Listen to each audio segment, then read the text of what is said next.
우리 하나님 말씀 같이 교독하겠습니다. 하나님 말씀 여호수아서 1장 5절로부터 9절까지 함께 교독하시겠습니다. 여호수아서 1장 5절로부터 9절까지 말씀. 너희 평생에 너를 능히 당할 자가 없으리니 내가 모세와 함께 있었던 같이 너희와 함께 있을 것임이라. 내가 너를 떠나지 아니하며 버리지 아니하리니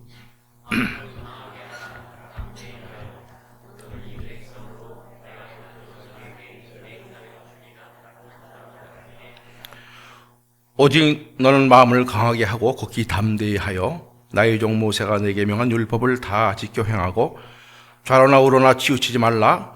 그리하면 어디로 가든지 형통하리니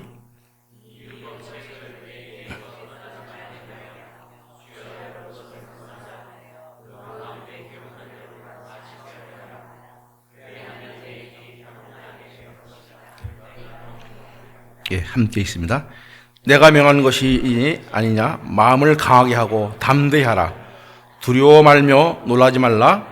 내가 어디로 가든지 네 하나님 여호와가 너와 함께 하느니라 하시리라. 아멘. 아멘. 반갑습니다. 오늘 우리 또 성명 원사님 그 어려운 중에서도 또 이렇게 나와주시고 바람과 같이 떠다니시는 성령의 바람과 같이 우리 뱀즈 목사님 한국을 휘돌아서 또 오셨습니다. 감사합니다. 예. 그리고 우리 다 예배 참석하신 분들, 우리 소피아 얌전히 앉아 있네요. 예, 감사합니다. 더 나와야 될 분들이 못 나온 것 같은데 계속 여러분들 우리 섬기는 영혼들 위해서 기도해 주시기 바랍니다. 새해를 맞이하면서 이 세상의 모든 사람들은 저마다 각자 다른 그런 마음의 소원과 하나님의 계획을 갖고 한 해를 시작할 것입니다. 그렇지만은 모든 사람들에게 한 가지 공통점이 있다면은 아마도 새해가 형통한 한 해가 되기를 바라는 것일 것입니다. 형통이라는 말 사전에서는 이렇게 기록되어 있습니다. 모든 일이 뜻과 같이 되어감. 이게 형통이라는 말이죠. 모든 일이 뜻과 같이 되어감. 이렇게 표현하고 있습니다. 그러니까 한 해의 모든 일들이 자신의 뜻과 생각과 계획대로 순조롭게 잘 풀리고 잘 되는 걸 바라는 그것이 형통을 원하는 그런 삶이란 그런 말씀이겠죠. 모든 사람은 자신의 뜻대로 잘 되어가는 형통한 삶을 살기를 간절히 소망합니다. 또한 그런 삶을 살기 위해서 자신이 가진 모든 것을 투자하고 자신의 지위나 능력을 최대한 다 사용하는 삶을 살게 됩니다.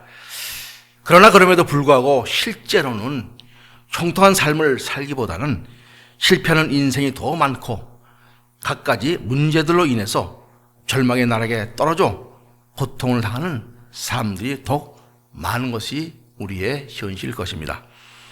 한때는 자신의 뜻대로 잘 나가는 것 같이 승승장구하다도 한순간에 이뤄놓았던 모든 것이 무너지고 쌓아놓았던 지위나 명예나 명성마저 잃고 마는 경우가 허다합니다.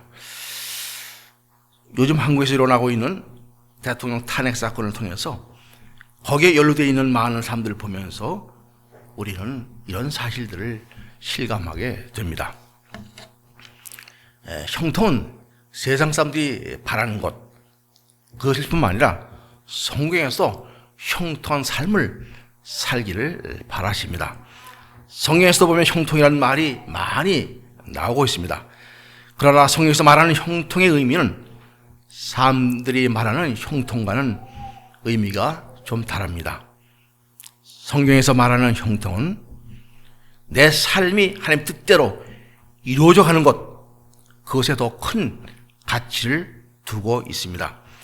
그러니까 모든 일이 내 뜻과 같이 되어가는 것이 진정 형통이 아니라 내 삶이 하나님의 뜻대로 이루어져 가는 것, 그것이 진정한 형통이라고 성경은 분명히 밝혀 있는 것을 볼 수 있습니다. 형통이라는 단어가 히브리 말로 타실이라는 그런 단어를 쓰는데 이 단어의 본 뜻이 뭐냐면 신중하게 처신하는 것, 그런 의미를 지닌 말이기도 합니다. 그러니까 모든 일을 잘 살펴서 어떤 것이 하나님의 뜻인가 생각하고 현명하게 행동하는 것, 바로 그것을 말하는 것이죠. 그러므로 형통은 그렇게 살아갈 때 따르는 자연스러운 결과이고 하나님의 축복인 것입니다. 과연 성경에서 말씀하고 있는 형통의 삶의 비결은 그렇다면 무엇이겠습니까? 오늘의 본문의 말씀을 통해서 함께 잠시 묵상하면서 은혜를 받게 되시기를 바랍니다. 우리가 알다시피 오늘의 본문은 모세의 인도로 출애굽한 이스라엘 백성들에게 그런 40년의 그 광야 생활을 거친 뒤 그들의 목적지인 가나안 땅을 눈앞에 두고 모세는 죽게 됩니다. 그리고 그 후계자인 여호수아가 이스라엘 백성들을 이끌고 가나안 정복의 사명을 감당하게 되는 그 때를 배경으로 하고 있는 그런 본문입니다. 가나안 땅은 어떤 땅입니까? 하나님이 뜻 안에서 믿음의 조상인 아브라함과 그 후손들에게 주시겠다고 약속하신 그런 땅이죠. 창세기 17장 8절에서는 하나님은 아브라함에게 이렇게 약속을 하십니다. 우리 함께 한번 읽어볼까요? 함께 큰 목소리로 함께 읽어보겠습니다. 내가 너와 내 후손에게 너희 우가는 이 땅, 곧 가나안 일경으로 주어 요한은 기업이 되게 하고 나는 그들의 하나님이 되리라. 아멘. 하나님은 가나안 땅의 입속을 눈앞에 둔 여호수아에게 그가 정복해야 할 가나안 땅이 이미 그 조상들에게 약속하셨던 땅임을 다시 한번 각인시키고 있는 것을 볼 수 있습니다. 그리고 3절에 보면은 내가 너희에게 주었노리라는 구절이 나옵니다. 내가 모세에게 말한 바와 같이 무릇 너희 발바닥으로 밟는 곳을 내가 다 너에게 주었노니, 이렇게 기록을 하고 있습니다. 여기서 주었노니라는 그런 말씀은 완료형으로 쓰여지는 것을 우리가 볼 수가 있습니다. 가나안 땅을 장차 하나님께서 주겠다고 약속한 땅이긴 하지만 아직 정복되지 아니한 땅이었습니다. 아직 밟아보지 아니한 땅이었습니다. 그러니까 주었노리라고 하는 완료형보다는 줄 것이니라는 미령으로 말씀하는 게 더 이치에 맞는 것 같이 생각되는 그런 말씀입니다. 그렇습니다. 가나안 땅은 이미 은혜로 주어진 것입니다. 여호와와 이스라엘 백성들이 가나안 족속과 싸워서 그 땅을 차지하게 하는 것은 하나님께서 이미 주신 것을 받는 과정일 뿐인 것입니다. 로마서 4장은 믿음으로 이롭게 된 믿음의 조상 아브라함에 관한 말씀들이 기록되어 있습니다. 그 로마서 4장 21절에서 아브라함의 믿음에 대해서 이렇게 말씀을 하십니다. 한번 한 목소리로 읽어보죠. 약속하신 것을 또한 능히 이루실 줄 확신하였으니, 약속하신 그것을 또한 능히 이루실 줄 확신하였으니, 이렇게 기록하고 있습니다. 바로 그렇습니다.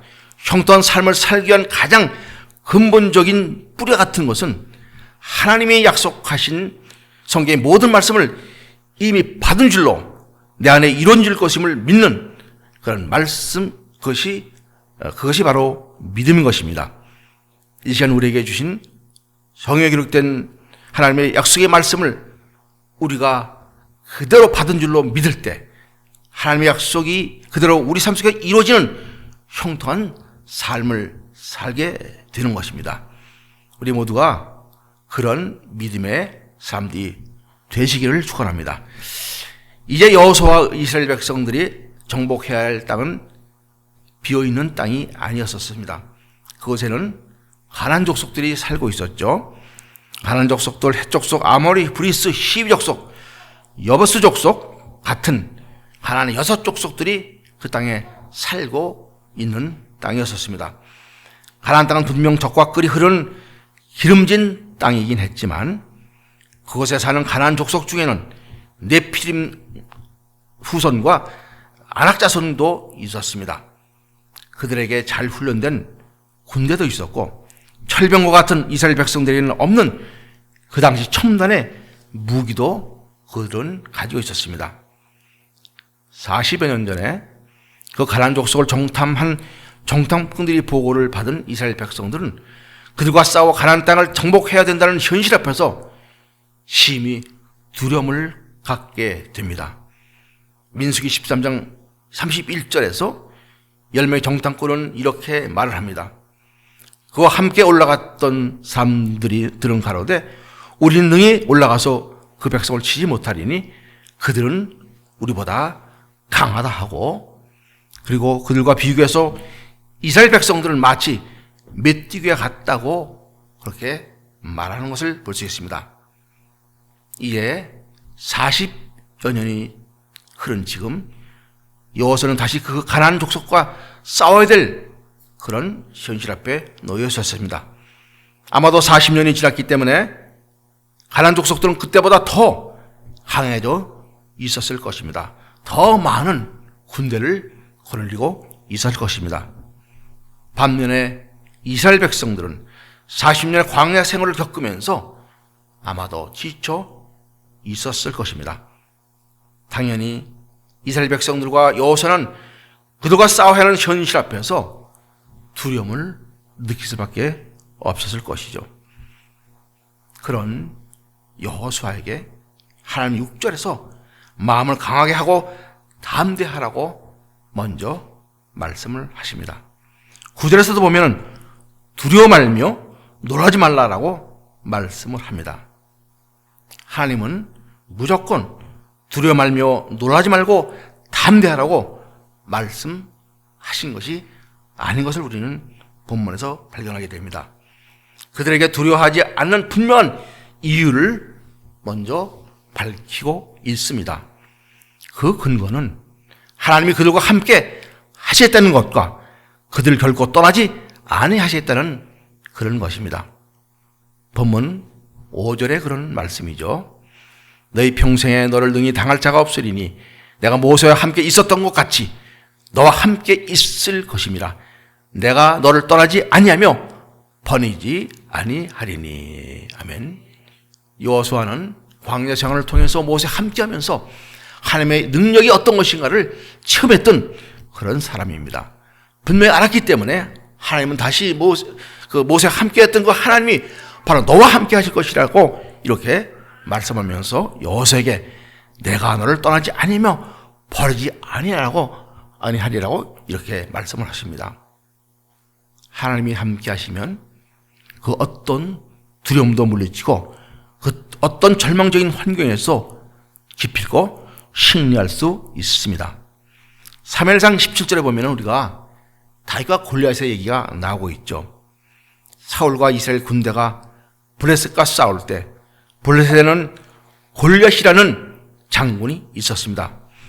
그 키가 얼마나 컸든지 6급이 한 뼘이라고 사무엘상 17장에서 기록하고 있죠. 그것을 환산해 보니까 키가 2m 93cm, 엄청 큰 것이죠. 2m 90 상상이 안 돼요. 아마 그때 농구 팀들이 있었으면은 그 골리앗을 끌어가기 위해서 수많은 돈을 투자했을 것입니다. 골대 앞에 서서 그냥 손만 집어넣으면 그냥 볼이 들어가겠죠. 그렇게 장대한 키를 가진 그런 골리앗이 있었습니다. 머리에는 노트고를 썼고 입고 있는 갑옷의 그 무게가 57kg 그렇게 된다고 그렇게 기록되어 있습니다. 그리고 그가 어깨에 맨 놋 단창은 그 창날만의 무게도 7kg이나 된다고 이렇게 기록하고 있습니다. 이런 골리앗과 대적해서 싸운다는 것은 이스라엘로서는 불가능이라고 생각을 했을 것입니다. 그래서 골리앗을 심히 두려워했습니다. 도저히 그와 맞서서 싸울 용기조차 나지 않았던 것입니다. 사무엘상 17장 11절에서는 이렇게 기록하고 있죠. 사울과 온 이스라엘이 블레셋 사람의 이 말을 듣고 놀라 크게 두려워하니라. 그런데 어떻게 됐습니까? 소년 다윗은 물맷돌을 던져서 골리앗을 쓰러뜨립니다. 다윗이 승리할 수 있었던 것은 하나님을 전적으로 의지했기 때문입니다.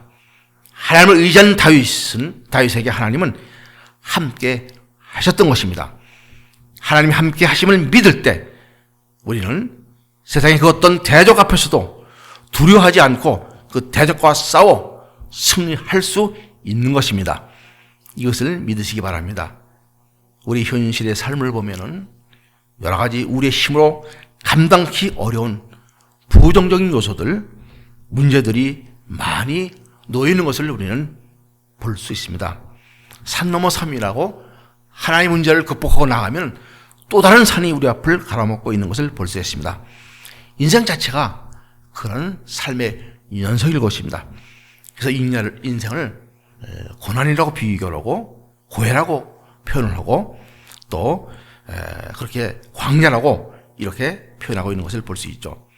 우리를 힘들게 하고 때로는 두렵게까지 하는 우리의 힘으로는 감당할 수 없는, 해결할 수 없는 그런 문제들이 우리 앞에 놓여 있는 것을 우리는 시시때때로 발견하게 됩니다. 그 문제들이 가정의 문제든 아니면 자녀에 관한 문제든 또는 앞으로의 진로에 관한 문제든 직장의 문제든 또는 건강의 문제든 영적인 문제든 이 모든 것들이 우리 앞을 갈아먹고 있는 것을 볼 수 있습니다. 그렇습니다. 세상에는 문제 없는 사람은 한 사람도 없습니다. 그런데 정말로 큰 문제가 있습니다. 그것은 무엇이냐면은 우리 앞에 놓여 있는 내게 해결할 수 없는 문제를 바로 문제라고 생각하는 그것입니다. 그러니까 그야말로 문제가 아니라 문제를 문제로 생각하는 것, 바로 그것이 문제인 것이죠. 여러분, 십자가는 무엇이라고 여러분들 생각을 하십니까? 십자가 무엇입니까? 십자가는 한마디로 세상의 모든 문제, 우리가 해결할 수 없는 죽임 문제까지도 물리치신 그런 세상의 모든 문제를 물리치신 하나님의 능력이 바로 십자가인 것입니다. 예수님 십자가에서 세상의 모든 문제를 이미 해결하셨습니다. 그리스도 예수 안에 있을 때, 그 주님이 우리와 함께 하실 때 우리는 두려움을 이길 수 있고 승리할 수 있는 삶을 살 수 있게 됩니다. 이사야서 41장 10절에서는 하나님은 이 시간 우리 모두에게 이렇게 말씀을 하십니다. 우리 함께 한 목소리로 바로 저와 여러분에게 하신 말씀인 것을 믿고 함께 우리가 읽어보겠습니다. 두려워 말라, 내가 너와 함께 함이라. 놀라지 말라, 나는 내 하나님이 됨이니라. 내가 너를 굳세게 하리라.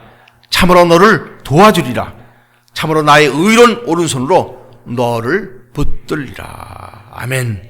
이 말씀이 우리 삶에 여러분들의 고백이 되시기를 축복합니다. 하나님이 함께 하시는 임마누엘의 복으로 우리의 삶에 늘 승리하는 형통한 삶을 살 수 있게 되시기를 간절히 소원합니다. 오늘 본문 7절과 8절에 보면은 형통한 삶을 살기 위해 해야 할 일과 하지 말아야 할 일을 아주 간략하고 분명하게 밝혀 있는 것을 볼 수 있습니다. 먼저 해야 할 일이 무엇인가 한번 생각해 보죠.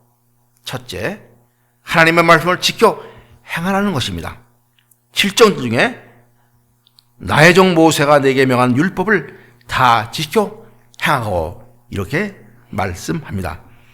모세가 내게 명한 율법, 모세가 여호수아에게 준 율법, 그것은 누구에게서 받은 것입니까?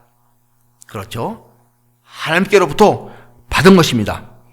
우리가 지켜야 할 그 율법의 말씀은 하나님께로부터 나온 바로 하나님의 말씀인 것이죠. 하나님의 말씀 외에는 이 세상 그 어떤 철학이나 지식이나 교훈도 우리를 진정한 형통의 삶으로 인도하는 그런 가르침은 될 수 없는 것입니다.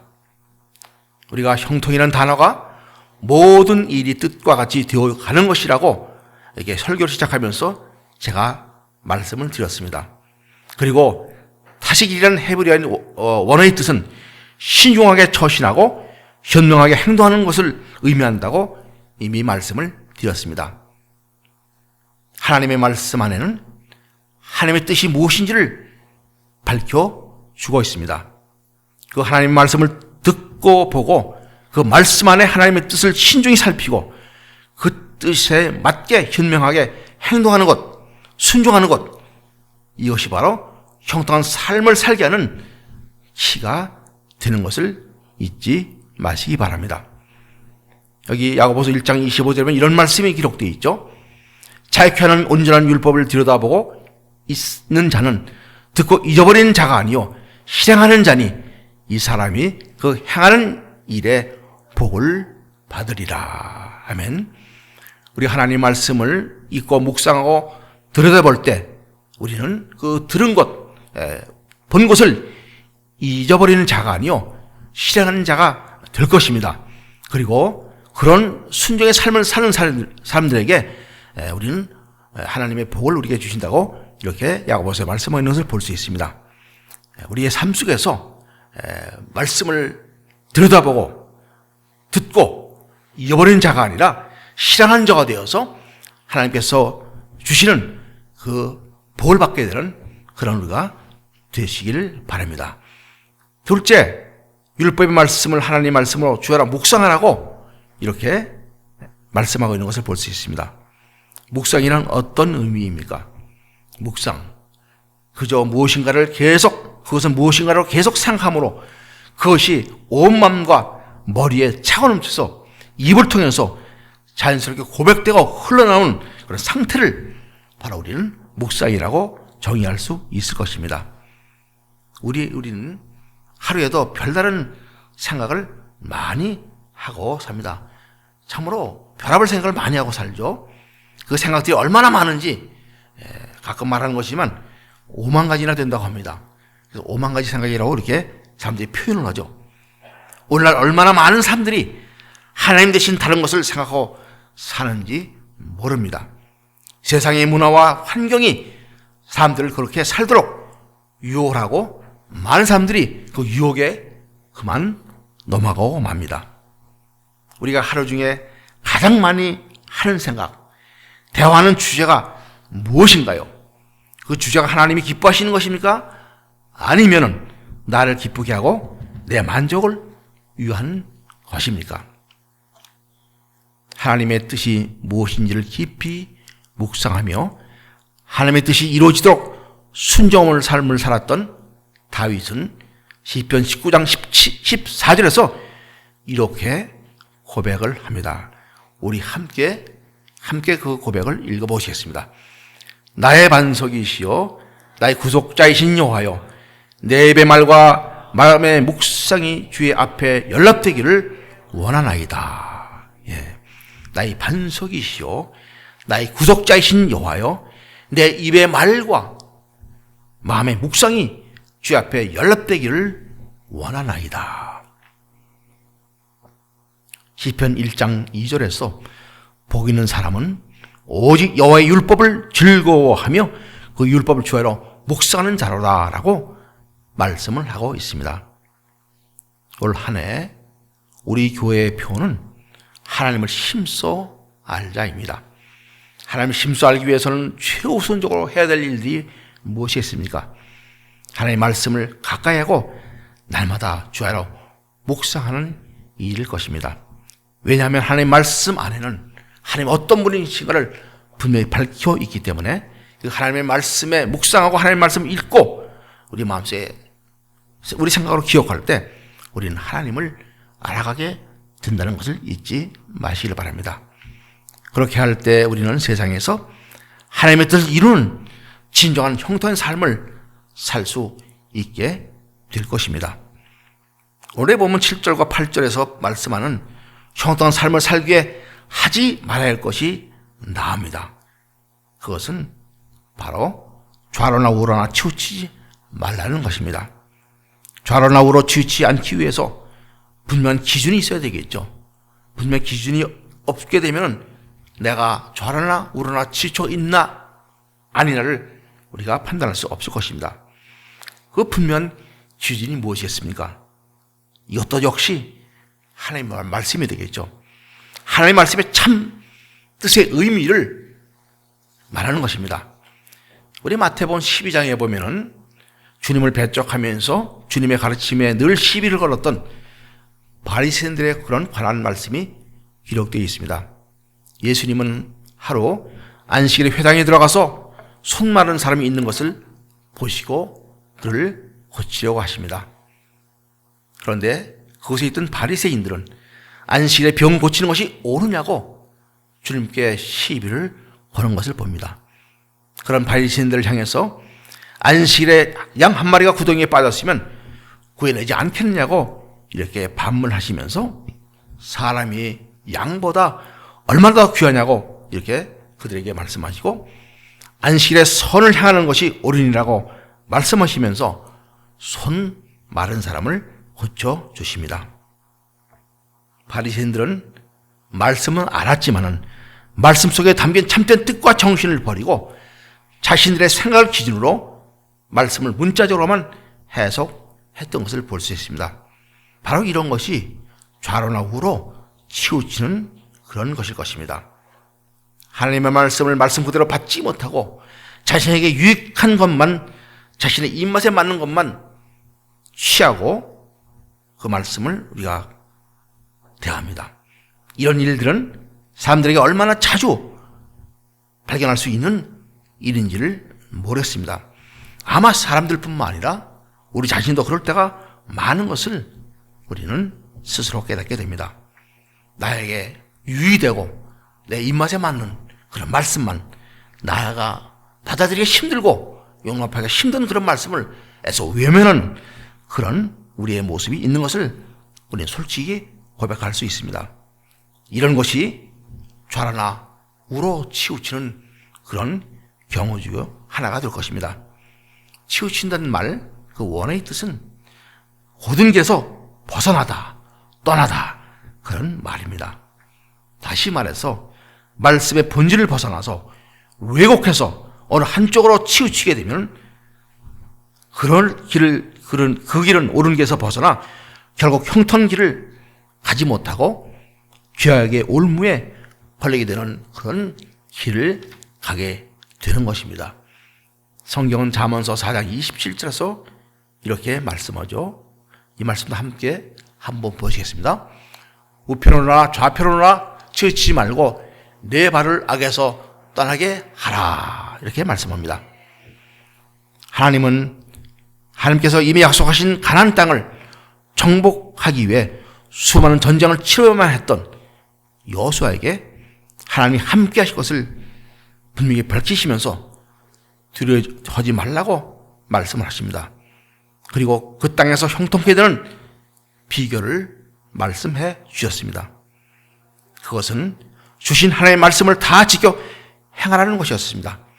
그리고 그 말씀들을 주야로 항상 묵상하며 마음에 새기고 고백하라고 말씀하셨습니다. 그리고 그 말씀을 기준으로 하여 좌로나 우로나 치우치지 말라고 분명히 말씀을 하십니다. 결국 말씀을 통한 마음의 묵상과 입술의 증거와 손발의 행함을 통해서 일치되는 그런 순종의 삶을 살 때 형통한 삶을 사는 비결이라는 말씀을 하신 것입니다. 하나님은 2017년도 한 해를 우리에게 주셨습니다. 이 시간들은 마치 아직 우리에게 가보지 못한 가나안 땅을 들어가는 것 같은 그런 미지의 시간 속에 들어가는 것 같은 그런 발걸음이 될 것을 우리는 깨닫게 됩니다. 이런 우리에게 하나님께서는 영적 가나안인 새하늘과 새 땅을 향해 가는 성도들에게 하나님의 약속을 믿고 담대히 나아가라고 이렇게 말씀을 하십니다. 올 한 해, 그리고 올 한 해뿐만 아니라 우리가 살아가는 매년의 삶 속에서 오늘 우리에게 주신 말씀을 붙잡고 순종하면서 형통한 삶을 살게 되는 하나님의 뜻을 이루는 삶, 그런 복된 삶을 살게 되는 우리 모두가 되시기를 주님의 이름으로 축원합니다. 우리 잠시 하나님 주신 말씀을 묵상하면서 마음으로 고백하시는 시간 갖겠습니다. 오늘 주께서 주신 말씀, 우리 한 해를 보내면서 정말 하나님을 힘써 알기를 소망합니다. 그리고 하나님을 알기 위해서 우리의 주신 말씀을 항상 순정하며 그 말씀을 주여 묵상하는 그런 우리가 되게 해달라고, 마음속에 새기고 내 입으로 고백되는 그런 살아있는 말씀이 되게 해달라고 기도를 하시기 바랍니다.